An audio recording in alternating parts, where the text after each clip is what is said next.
Are you ready to take your business to the next level?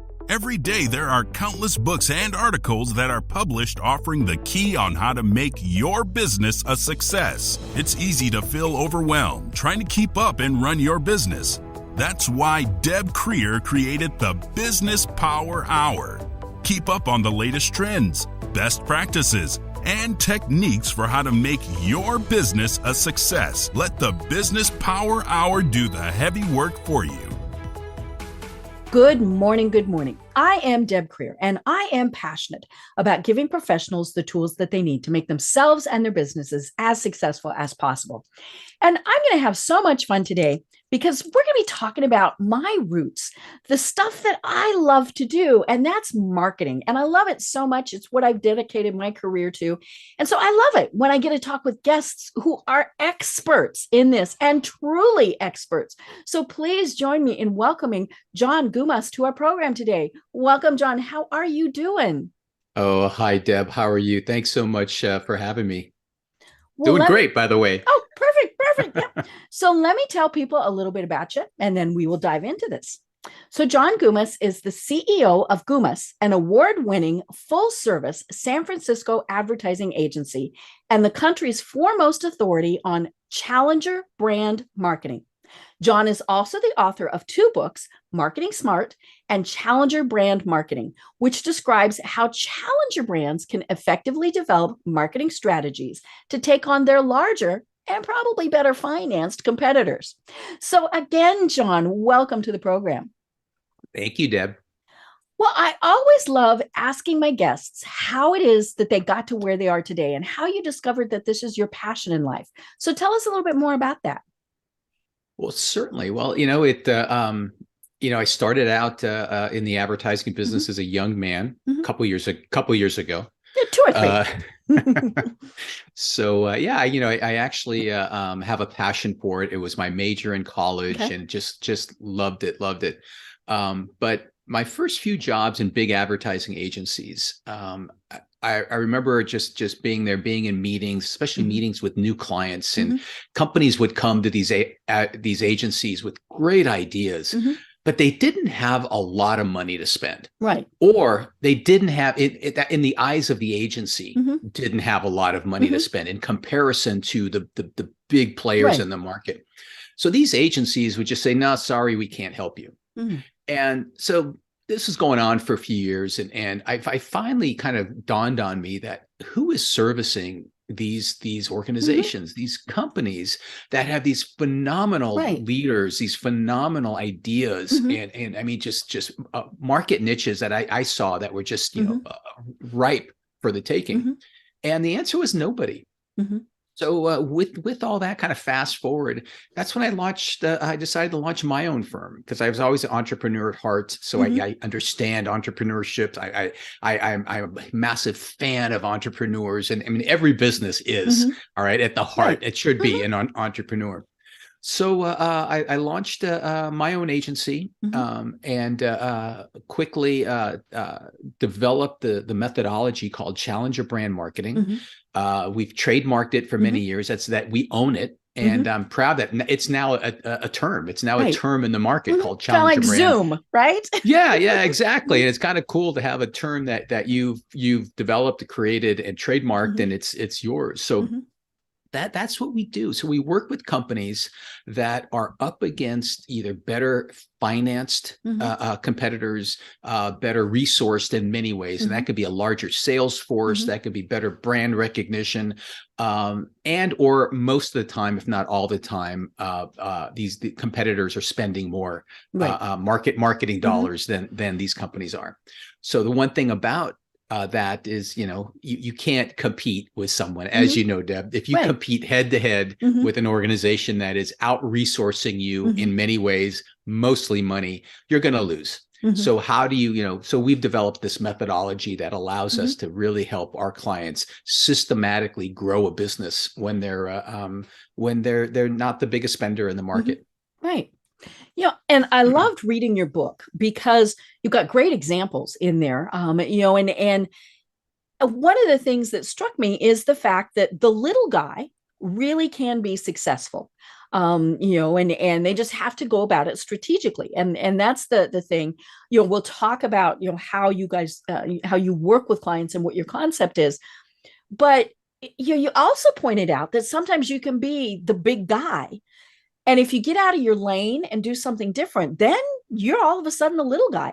And it's not, people don't just always buy something because it comes from X company. They're going, well, wait a minute, you normally make this. How come you're now making that? I don't know about that.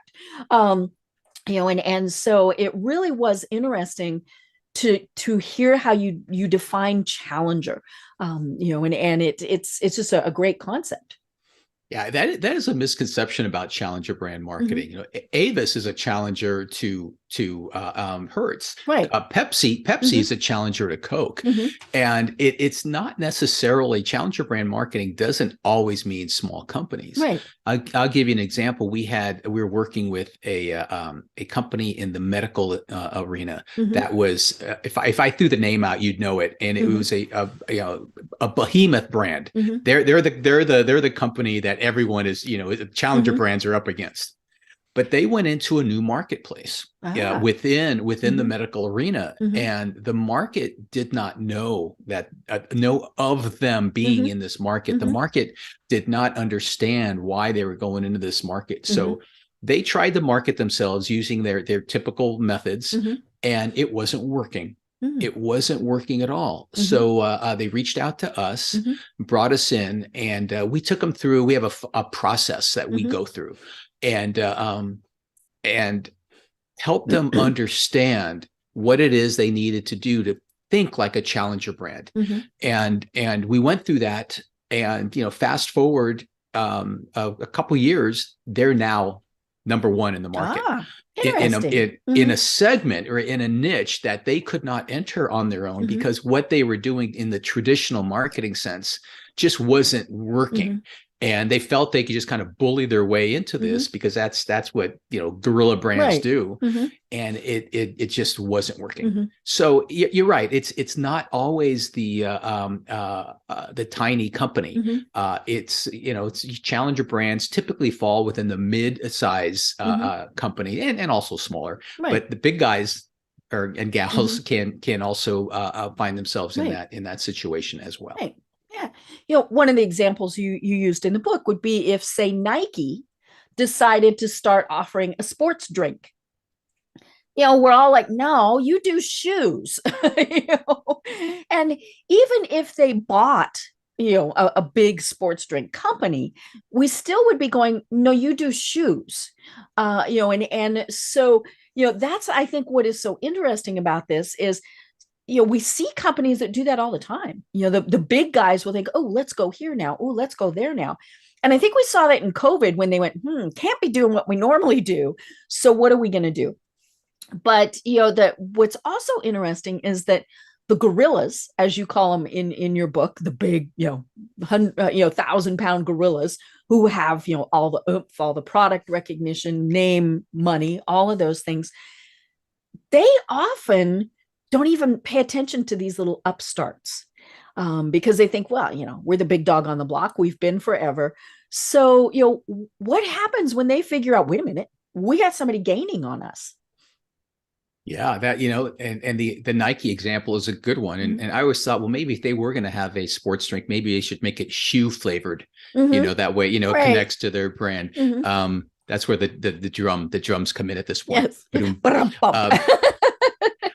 But it's a common oversight. Mm-hmm. And what companies tend to do, what tends to happen Mm-hmm. is folks are sitting in the C-suite, Mm-hmm. and they say to each other, I know exactly what our market needs to hear. Mm-hmm. I know exactly what Right. our customers Mm-hmm. want. I know.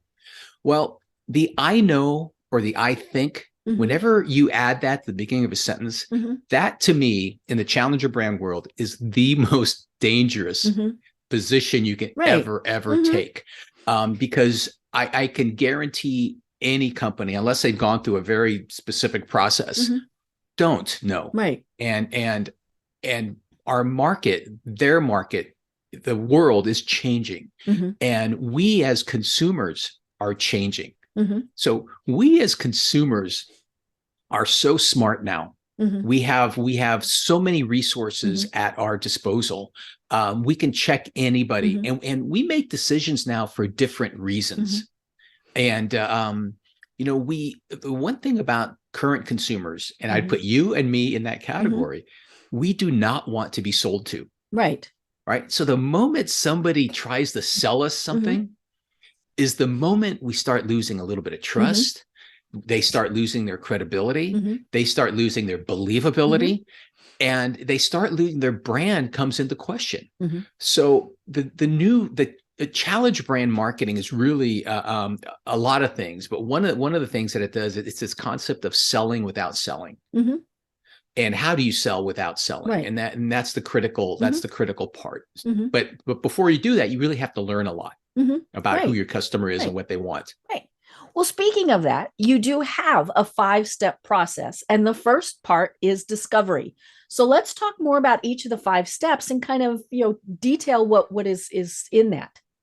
Right. So discovery is, in my opinion, the most important thing any company will ever do, because you will learn things about your company, you will learn things about your customer, you will learn things about your market, you will learn things about your competitors you never ever knew. And so what we do at our first step of the 5-step process in the discovery is we look at 3 segments of our clients' audiences. One is their customers, or we refer to that as external. The second is internal, which would be stakeholders, the C-suite, any folks that are customer facing, but folks that within a company that are key. And the third part is competitors. So let's start with the first one, the customers. What we like to do is we like to have one-on-one telephone conversations with customers. So, and you do that as opposed to taking the client's word for it. Exactly. Because the problem in our opinion, when you do typical type of research, people say they give you the easiest answer, or they say what they think you need to hear. There is nothing, in our opinion, more dangerous than that for a company, because they're leading you down a path that's not true. So what we do is when we're talking to customers, we first of all talk to a 360 of customers. We want talk to good customers. We talk to okay customers. We talk to customers who may have had an issue, and we try, if we can, talk to past customers. So we do a 360, and we're not asking these customers, do you like the blue one or the red one? We're asking them questions that evoke emotion, making them think. And the questions we ask are pretty unconventional, but they're designed that way, and they're created in such a way that get people to think. And there's an order in which we ask the questions that not only pulls that information out of people, but it also confirms as we go. And we do these purposely on the telephone. And the reason why they're on the telephone is because when someone looks you in the eye, they tend to get a little intimidated. Right. They're back to, what do they want me to say? Right. And they're distracted. Or if they're in a focus group, we've all been in focus groups, and we've all seen that one person or 2 people that kind of dominate. All right. And then all of a sudden, everyone else kind of has the same opinion as those folks. So this is the process we use. And it's been incredibly successful for us is by going through this questioning, this form of questioning. And we get customers to really, really speak. And not only are we listening to the words, but we are listening to the tone of the emotion. And we've become really good at understanding when someone's telling you the truth or not, just based on the tone of their voice and how they respond to a question. So that's the first part of the part A of the first step. So now we switch over to the internal stakeholders. Right.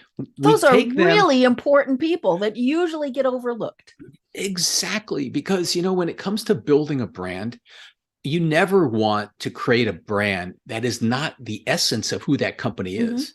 A brand exists right now within any company. Mhm. Our job is to extract that brand and Mhm. articulate that brand. So as we're interviewing the stakeholders, Mhm. we're taking them through very, very similar process. And I was going to say 99%, but I'm going to go on the limb and say 100% of the time, what our customers think is different than what their customers Mhm. think. They Right. do not align. Mhm. They do not align. And so that's why we take them through a process, and it forces them to really, really think Mhm. about who they are and what Mhm. they do. So part of that, first we interview them, but we also take our clients, internal stakeholders, into Mhm. what we call a symposium, Mhm. where we put them in a room, lock the door from the outside, Mhm. and run them through some marketing exercises, really designed to get them thinking Mhm. visually, get them thinking verbally. Mhm. And one thing that comes out of this is they're not aligned Mhm. internally. Right. So if we were to ask, for example, you have 15 people in a room, we would ask them separately. So tell us what, the true essence of your company. Mhm. A lot of times we get 15 different answers. Right. Mhm. And as you know, you've been doing this for a long time. As you know, the most important part of any successful organization, especially when a branded organization, Mhm. is the key internal stakeholders, all the way down to the line employees, Mhm. need to Right. say the same thing, Mhm. in the Yeah, same your way. mail room needs to say the same thing as your sales team, as your marketing team, all of those people. Exactly. So those are that's A, B of the part one. And then Mhm. the C part, the third part, would be competitors. Mm. We do a very thorough Mhm. analysis of our main competitors, Right. mostly to find out what their positions are, what their Mhm. messaging strategies Mhm. are, what they're saying, how they're saying it. And then not to bore you, but then the digital team gets into a Mhm. very, very technical Right. analysis of what their digital Mhm. footprint looks like Mhm. and everything. So we're looking for Right. holes, Mhm. and we're Yeah, looking for where are holes. places that you can have success? Exactly. So the first step of the five-step process is Mhm. gathering that data, but Mhm. gathering the right data. Mhm. And I can't emphasize enough the right Mhm. data, because Right. it's so easy to get the wrong data that Mhm. takes you down a path that is not good for your Mhm. company, because it's just not the right information. Mhm. So that's the first step. So when we have all of that data, then from that, we create two very, very critical strategies. One is the messaging strategy. Mhm. So if you were to ask me what is the most important part of any marketing program, I would say by far the messaging, Mhm. because it doesn't matter how much money you spend or where you spend it. Mhm. If you're not saying the right Mhm. thing that resonates Right. and drives that Mhm. person you want to reach to action, Mhm. I don't care where you advertise. Right. I don't care how much money you Mhm. spend. It's never going to Right. really work at the Mhm. level you want it to work. Mhm. So, Well, and we see that all the time, right? Where it's especially in, say, Facebook ads or major media, where we'll see something and it's like, I'm not the market for that, and sometimes it even backfires. And I saw one the other day, and this was somebody commenting on Facebook, where there's a commercial out for the little square cheddar cracker thingies. I forget what they're called. Cheez-Its. Yes, the Cheez-Its. And it's this, and hopefully I this love isn't. I love those. I know, but their ad right now is very weird. It's this guy sledding down a mountain, going gobble gobble gobble gobble gobble gobble, and eating them all the way up. And it's funny, but somebody commented and said there is nothing in this ad that would make me want to eat this. Now, were they the right market? Cheez-Its are, that's going to be a pretty big market. But yeah, and then of course, once that person said that, everybody else said, you're right, you're right, you're right, you're right, you're right. And I think we see that happen when you're right, they haven't done the research. they try to be cute, and which I think is what this commercial is. And it is, it's cute, it's funny, but it's kind of like the Geico commercials and things like that. I'm not going to buy insurance from them just because they do a cute commercial. I want to know what's in it for me. Right. And that's a great example of a gorilla, right? Mm-hmm. Gorillas have all the money in the world to mm-hmm. spend. And they do, and they spend it. And if that mm-hmm. doesn't work, well, they're going to try something else. Yeah. Well, in the world of challenger brand marketing, mm-hmm. we tell our clients, we get one shot, not two. We get mm-hmm. one shot at being successful. We better damn be right. Mm-hmm. And that's the approach. And that's mm-hmm. the approach challenger brands have to take. Mm-hmm. You can't guess. Like going back to what I said, mm-hmm. you can't sit in a room and say, oh, here's what I think our customers want. Or, hey, my daughter came mm-hmm. up with a great idea and here's what we should do. And you can't copy your competitors. Oh my gosh. Yeah. That's a great point. Mm-hmm. If anything, you need to own, mm-hmm. and that is a caveat of a successful challenger brand. Own a niche mm-hmm. that you can defend against mm-hmm. anybody. Right. That's when you'll be successful. Mm-hmm.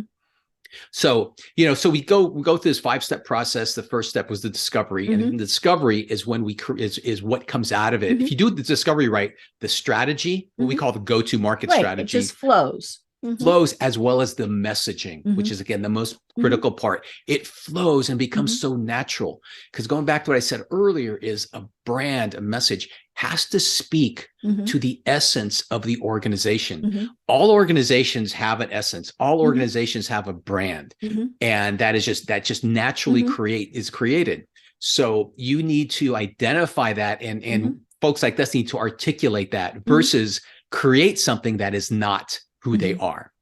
So those are really the first two parts. The discovery, mm-hmm. from the discovery comes the strategy. Mm-hmm. And the third part of the step is the creative, mm-hmm. So now we're at step 3, and now we're talking about creative. Right. You mean I'm not supposed to do my logo first? Exactly. But I have an idea for a cool logo.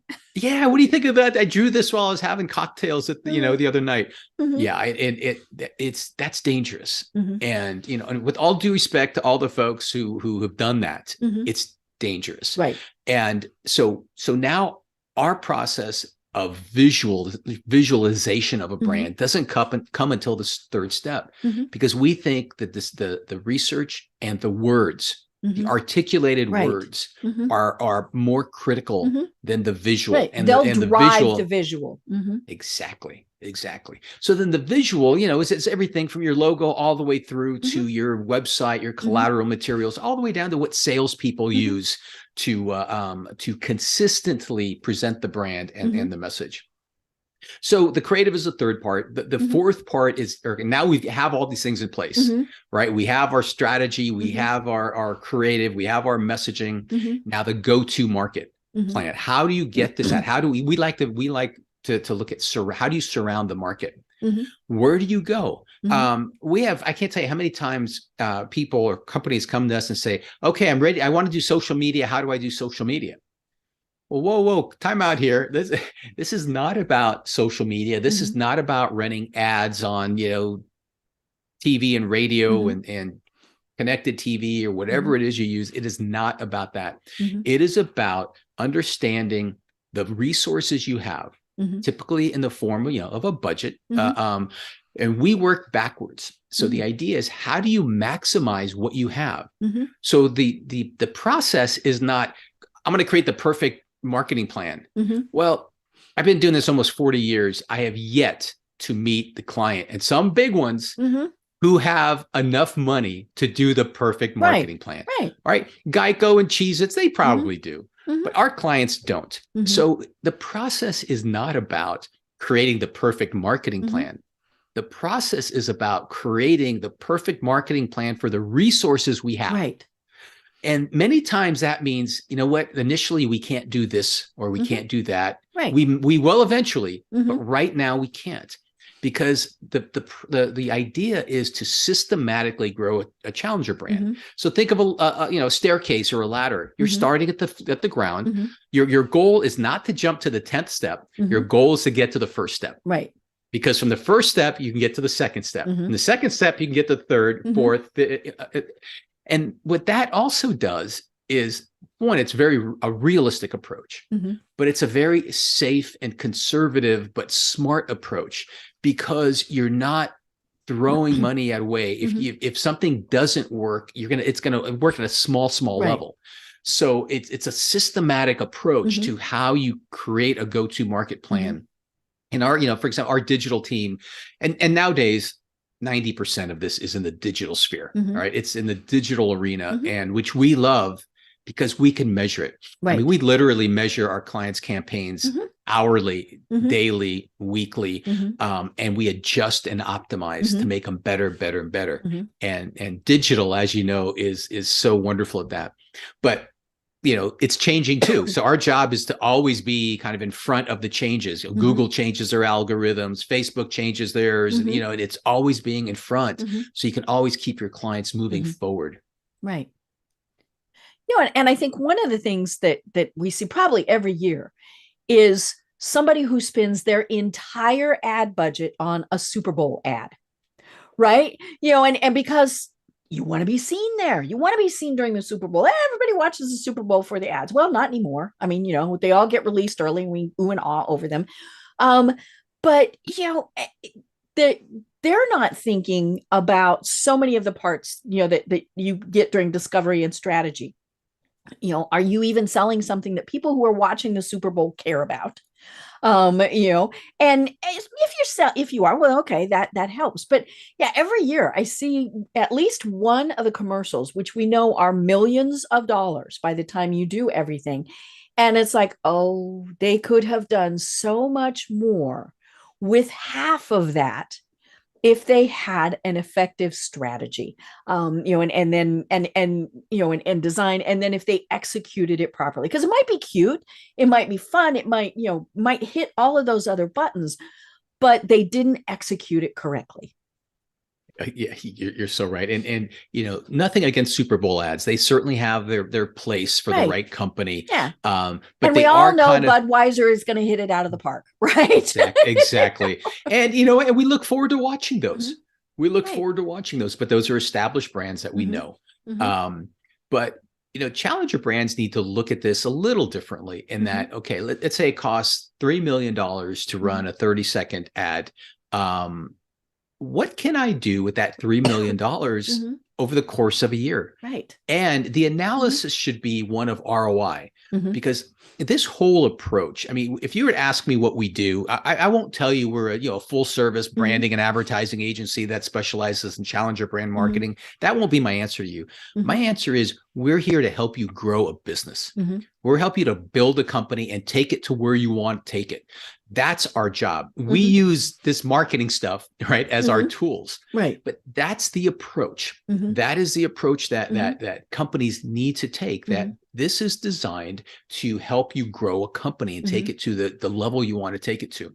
So with that said, you have to work backwards. If you're going to spend $3 million for 30 seconds, is that going to generate the greatest ROI for you? Or is it going to, or do you take $1 million and spread that over, or $2 million or the $3 million over the course of a year, and create a program specifically designed to turn folks into brand advocates, to turn them into customers, to help you close more business? And what does that financial outcome look like at the end of the year versus that 30 seconds? And that's the thinking that we always consult our clients. Usually it's a C-suite folks, is what what they what do they want to accomplish?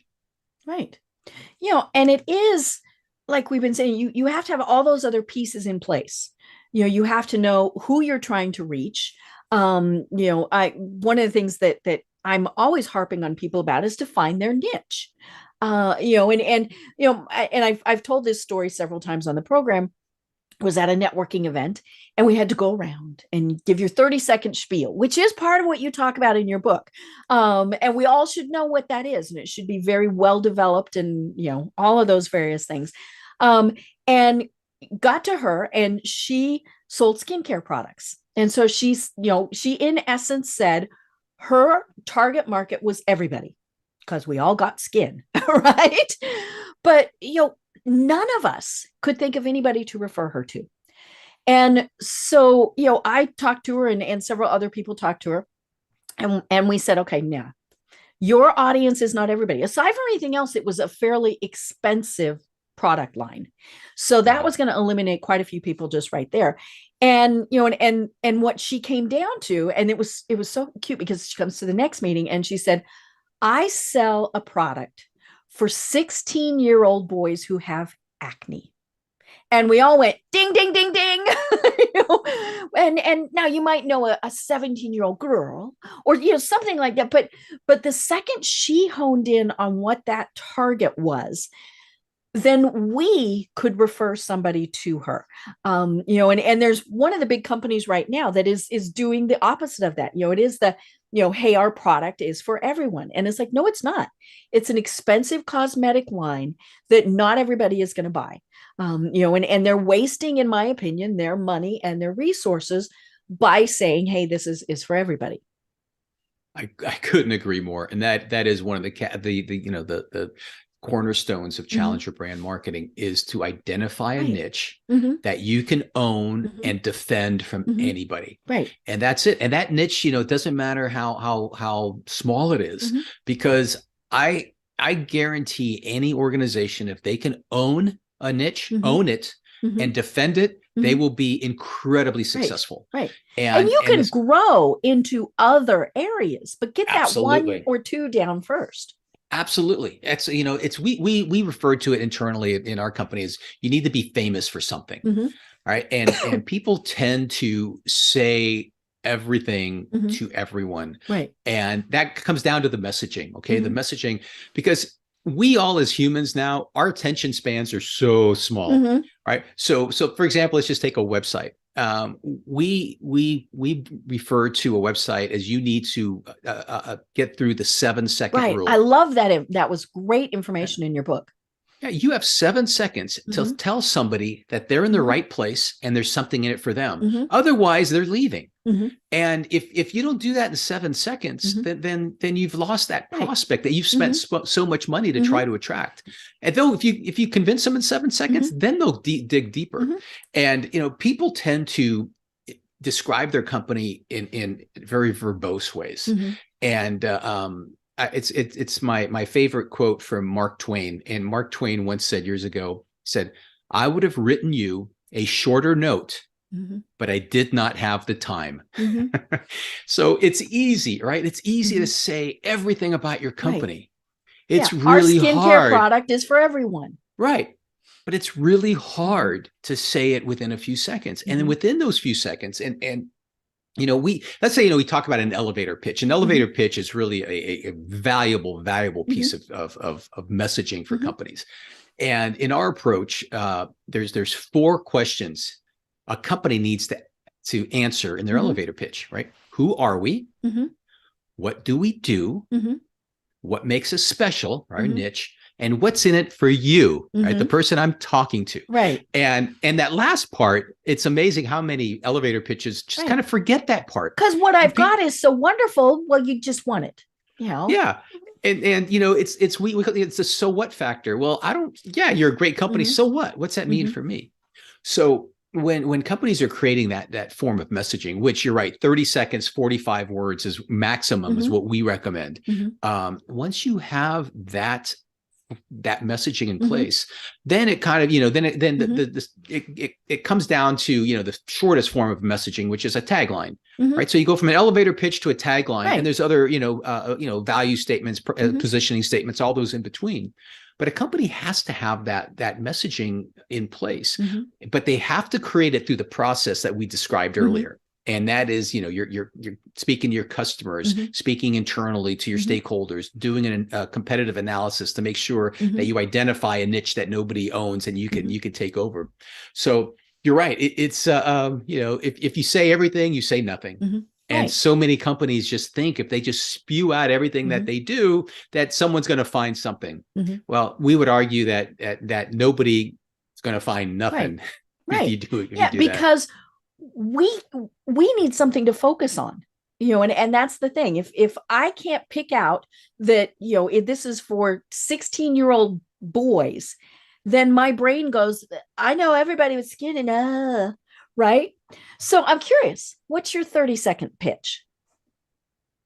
Gumas is a full service branding, advertising, and interactive marketing firm. We are the champions of the challenger brand. We'll help you take on your industry gorillas and win. Perfect. And of course, then I should say, tell me more. Exactly. Or exactly. I'll go, not interested, right? There's right. really only about 2 types of answers that you're looking for. Yeah. Think about it's such a great description, an elevator pitch. You and I meet, we're at the top of, okay, I'll use a Salesforce tower since I'm in San Francisco. Okay. We're at the top of Salesforce tower. It's 30 seconds from the top to the bottom. When that elevator door opens, you need to say to me, wow, tell me more. Right. Am I going to walk with you or walk away from you? That's right. That's right. And I have to emphasize that messaging. I mean, messaging for organizations, you cannot guess. I mean, please, please, please do not guess, because the guessing is the most dangerous part of this and probably the most expensive part.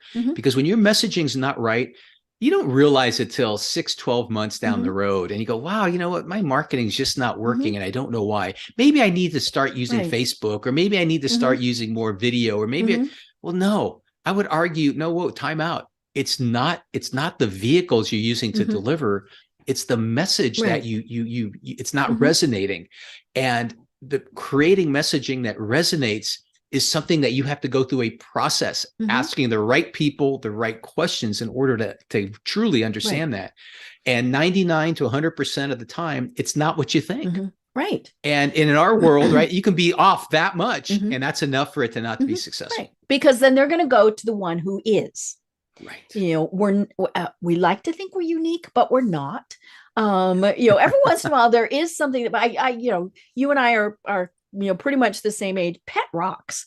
Really? Who came up with that and made so much money off of it by selling pet rocks? I mean, that has to be probably one of the most unique stories that, but of course it ended very quickly, because pretty soon we're paying for a rock.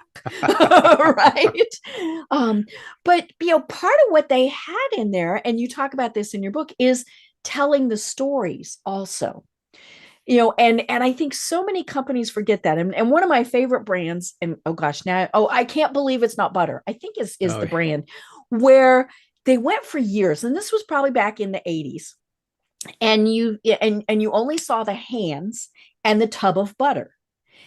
And this was one of these long-term things, and it really sucked people in. I just thought it was such an interesting thing, because you had the man and the woman meet, and their hands would touch, and then she had an engagement ring on. And these commercials came out, I don't know, maybe every quarter, something like that, maybe even less than that.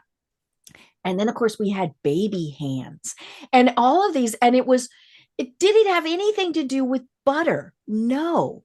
But we got so caught up in that story that we wanted to see what the next one was. Budweiser is another great example of that. Clydesdales really don't have that much to do with beer, but we love the next Budweiser commercial that comes out, and we eagerly await, usually at the Super Bowl, to see what they're going to do. Yeah, you're right. And we as consumers, we buy based on emotion, and it doesn't matter what industry you're in. It can be medical industry, medical device industry, and humans are still buying the product. I have yet in my career seen an example where a company bought something from a company. It was a human within one company buying something from a human in another company. People that are B2B, nah.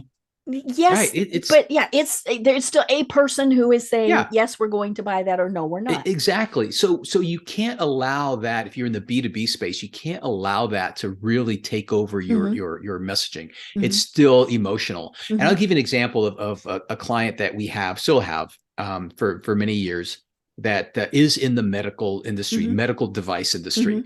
And they sold a very, very expensive, very successful and valuable piece of small equipment that individual patients would use. If you went to the hospital and had, an issue, a breathing issue, you would use one of these.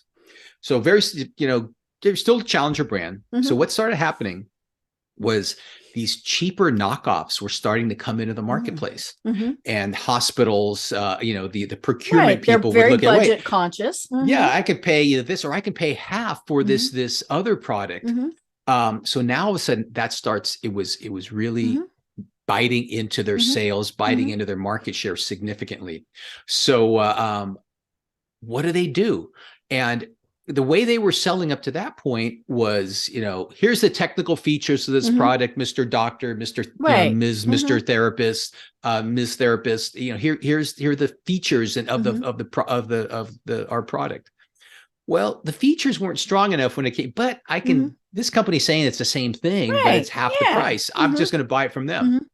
So we took them through this process that I just described, where we interviewed their customers, we interviewed their internal team, their stakeholders. We looked at these competitors, and what we determined is the folks in the market were not buying. The ones that were still buying were not buying because of the technical features.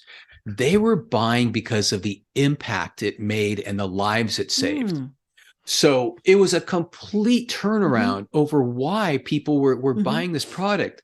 So I'm not going to say the name of the company. You may know it, but the tagline ended up being company name means it matters. It matters. And the whole messaging shifted to your patients' lives matter. What you do for them matters. This is serious stuff. Their lives are at stake. You can't mess with these cheaper things that are going to affect somebody's lives. And then all the reasons to believe, right, that are below that, were things like you instead of a patient having to come to the emergency room once every 2 weeks, now they're coming back yearly. So what is that? How much money does that save you? So you as a therapist and a doctor, instead of being in a room with a patient for half an hour administering this therapy, you're only there for 5 minutes because of this. So those are the reasons to believe. But the idea that this product matters, and it matters in people's lives, it matters to you, got them, to engage in the reasons to believe, which were all these other points. So sales started going like this, and they just turned around. And this company is back to where they were, simply because of understanding the shift in the market and the shift in how they had to message themselves and re-message themselves to speak to their new audience. Because in this business, as you know, it changes. Our audience changes, and you have to adjust as you go. Well, and the upstart company, how are they going to compete with that? Pretty much the only way they were competing was on price. Now, that's okay if you're talking potato chips, but if you're talking somebody's life, that's very different. And yeah, I mean, you can't say, hey, we're the cheapest out there. Not when it's something like that. And some companies do, right? I would argue the most dangerous thing a company can do is compete on price. When you compete on price, it is just a race to the bottom. And so there's no brand value, right? Because if you were to ask me how to define a brand, I would tell you a brand is defined the difference between what something costs you to make and what somebody is willing to pay for it. That delta is the brand value. So think of great brands in the world: Rolex watches, Mercedes-Benz. They all tell time, they all drive, but what is that value? Right. And a brand, right, is that value to you as a consumer. It's individual brand, it's individual to you, or it can be what you want your perception to the outside world to be. I'm driving a Mercedes, I'm wearing a Rolex. Those are all critical. And when it comes to like the overall brand of a company. So we tell our CEO clients this all the time. We typically work at the C-suite is where we work. And so we'll ask questions of our clients: where do you want this company to go? And one of the big ones, do you want to sell this company? And let's say if they want to sell it, then we would tell them what we need to do is build the brand value, Mm-hmm. because you can either sell a company based on, your a multiple of your sales, Mm-hmm. or you could sell your company based on a multiple sales plus the value of the brand, Right. which is usually significantly Mm-hmm. more. So we try to help our clients get to that point Mm-hmm. where they're in a great position. Mm-hmm. And going back to discounting, when you want to build brand value, Mm-hmm. it's hard to discount. Right. But if you are going to discount, Mm-hmm. make sure you have a really good reason. Right. Yeah. A It can't celebration. just be, we need to, Right. Yeah. Yeah. Oh, yeah. We to need sell money. more. Mm-hmm. And the reason could be it's our anniversary. We're celebrating together. Right. It's whatever it So, is, but we've have been a in reason. business 13 years. We're going to take off 13%. Exactly. Mm-hmm. But be careful. We advise our clients, be careful not to get stuck into the trap Right. of promotions and discount Mm-hmm. for the sake of promotion and Mm-hmm. discount. Have a Right. strategy behind Mm-hmm. it. Yeah. Yeah. And there are certainly companies that do very well at that. I'm thinking Dollar General, Walmart, all of those stores, the price truly is what you're looking for, in many cases.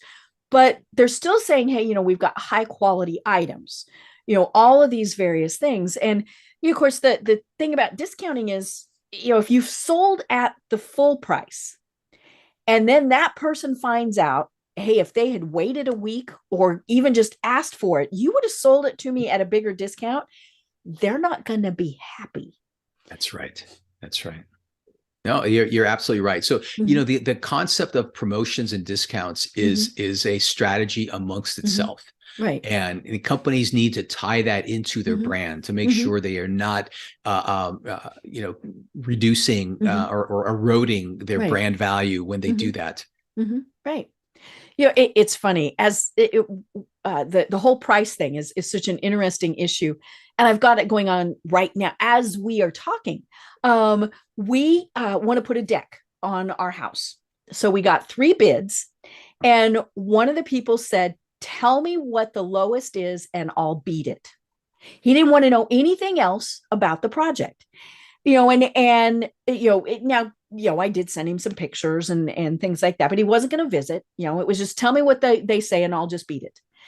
And, and so this morning I messaged him and I said, I just wanted you to know, I went with another company, and here were the reasons why. And a big part of it was because they came and they did measurements. They presented us with, several different designs, a 3-page estimate that said, we will use this and this and this for the materials. Here's what our warranty is. All of these various things. Now, obviously, they're going to cost more, because they know what they're doing. And so we made the decision, okay, you really don't want to be on the deck and have it go thud, right? But as it was funny, because just a little bit ago, as you and I were talking, it popped across on my messaging thing where he said, tell me what it is and I'll beat their price. And so I'm going to go back to him and say, this is not about price. This is, Right. and unless you are a Dollar General or something like that, where you truly are only competing on price, then you shouldn't even ask what somebody else is doing. Now, that said, like you said, we have to do competitive research, all of those things. But that really is just a part of what comes into it. I was trying to convince him. I like the fact that I got this proposal. One of the things that I asked him is, do we need a building permit? And he said, nah, it's behind your house. Nobody will know. Of course, the company we went with said, oh yeah, you have to have a building permit, and all these various things, and so I think we all have to remember, we get what we paid for. Did we want the least expensive? Okay, then maybe that's okay. But you have to be careful if that's how you're competing. Yeah, that's a perfect example of not everybody. In fact, most people don't always buy on price. Right. It's peace of mind, right? You bought on peace of mind, right. trust. You felt good. You connected that vendor was credible and believable. Right. So that's a perfect example of how you brand the company. So that particular company could charge more than the others because of all of those those reasons that his brand made you feel. Right. So, when you do have a brand, again, that's a brand value, right? That's the difference, because he made you feel good. He understood. Yeah. He understood who his customers were, and he understood why his customers would buy from him. And sometimes, we buy because it's the most expensive. And it makes you there's feel a good. reason why people buy Mercedes and Rolex, and Exactly. like we said, it drives and it tells time. Right. Yeah. But we as marketers, as branding individuals, we need to understand. We need to understand the buying process of our customers, and why. Right. Now, we talked about discovery, strategy, design, execution, and we've kind of alluded to it, but the final step in your process is measurement. So talk to us a little bit more about that, because I think that in many cases is what gets skipped. Hey, did this work? Did it? I don't know. Right? Yeah, you're right. And so many companies hire us to be their marketing department, and they find it's more cost effective at a significantly higher level expertise, that instead of having a staff of 3 or 4 or 10, they can bring us in for usually less it would cost them for a fully loaded employee. And you're unbiased. I mean, there really is that. Right. We're unbiased. So now we're talking about the marketing program is ready to go. Now it's launched out in the market. The most critical time at that point is maximizing the market. So the ongoing analysis of the analytics is what we do on a regular basis. When I mean regular, I'm not talking about monthly. I'm talking about hourly, daily, weekly. What's working? So you're optimizing. So you're getting better and better and better and better, and you're learning every day. You're learning. So each week, each month, you see a measurable increase.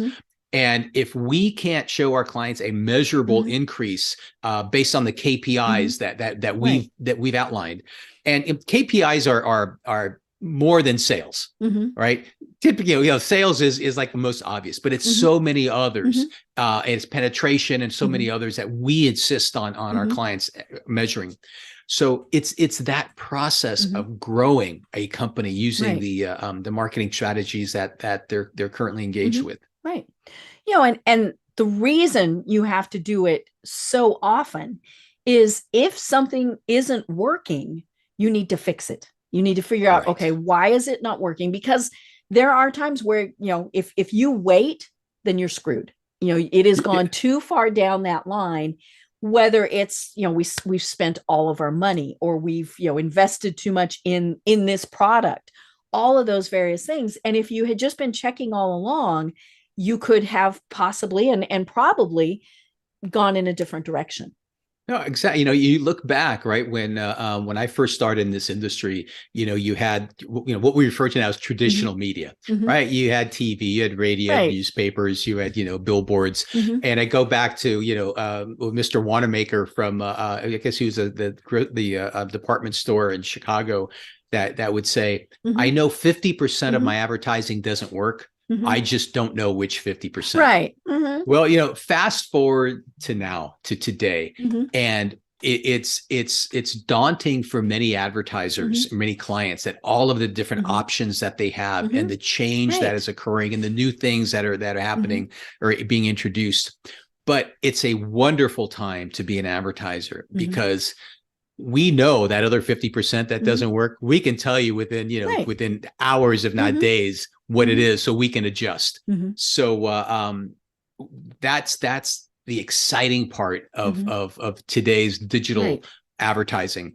But it's interesting. It's you have to be in the right medium. Not only is your messaging critical, but where you put your message also indirectly affects the perception of your brand. Right. So you have to balance all of that in the new world of marketing. But once you do balance, and that's our job, is to balance that, so we can grow and systematically grow, eliminate things that aren't maybe working as much, move that money into areas that are doing better, so we can always grow and move forward and move momentum forward. Right.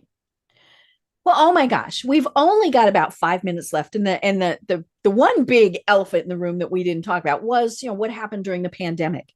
When people had to completely pivot, and all sorts of things. So that just means we have to have you on again, because I think so many companies really had to reevaluate, not just then what they were doing, but now, because we've changed. I mean, like I was talking to somebody the other day, and they said, I haven't set foot in a grocery store in 2 years. I'm like, really?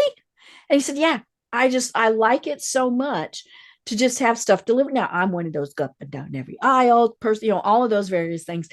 But how do we adjust when, and you mentioned it several times, things change. So how do we make those adjustments? So, love to have you on again to kind of talk about that.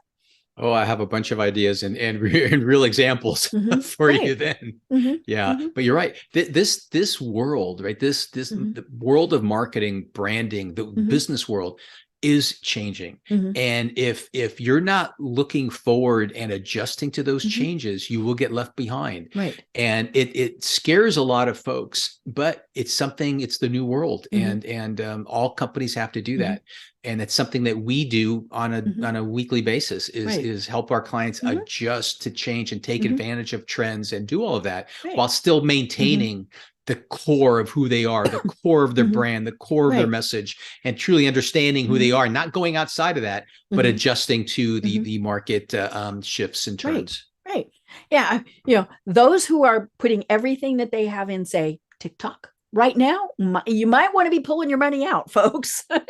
Well, I would advise anyone that's putting all their money into anything, to reconsider a challenger brand, especially, so again, this is not a one size fits all. Every company is unique, every single one. So every marketing program, every messaging analysis is unique to that company, and it has to be looked at it that way. Perfect. And I know that we've got people who are saying, but I'm a little bitty business. I can't do all of this stuff. And that's where your book comes in, Challenger Brand Marketing, because it walks you through step by step how to do all of these things, even if you're doing it yourself or just having a small team of people doing it. So I highly recommend that, if you are the business owner, the head of marketing, whatever it is, get the book and read it, because it is going to help you. Even if you just go, oh yeah, we're already doing all of that, we're good. Yeah, I appreciate that. And I just between you and I, no one else. Okay. I have my pet peeve is when I read a book. There's a the title looks interesting, and I read, and it takes me 200 pages to find out at the end the one thing I need to know. That's one of my pet peeves, because we don't have a lot of time. I mean, and so this book was designed to. I mean, every little chapter is short. So here's how you do it. Here's the problem. Here's how you do it. Here's the walk away. You can take that right away and just apply it to your company. Right. And it's just every single short chapter is exactly that. And that's how I wrote it for me, so my impatience and nobody cares about, where I grew up and what my story was and all that. They wanted to give me some facts I can apply to my company now. Right. Well, tell us a little bit, if someone says, oh my gosh, we need to reach out to you, how do people find you, and what are the services that you provide? Well, great. Well, we are a full service agency, so we do everything A to Z. So, from helping companies identify and go through the discovery process to truly understand who they are.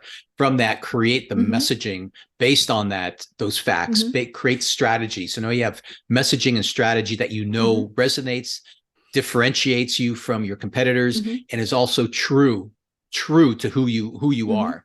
And then we can execute those programs on a daily basis and help a company grow by utilizing those tactics. Great. And they, if somebody has a question, I'm happy. My email is jgumas@gumas.com. In fact, our website is gumas.com. Or they can get a free download of our first book, if they're interested, but it would be great if they bought the second book, because things change and or they can follow us on social media. And but if someone just has a question, I'm happy to answer it. And all they have to do is mention your name, and I'm happy to answer any question that they might have. Well, thank you.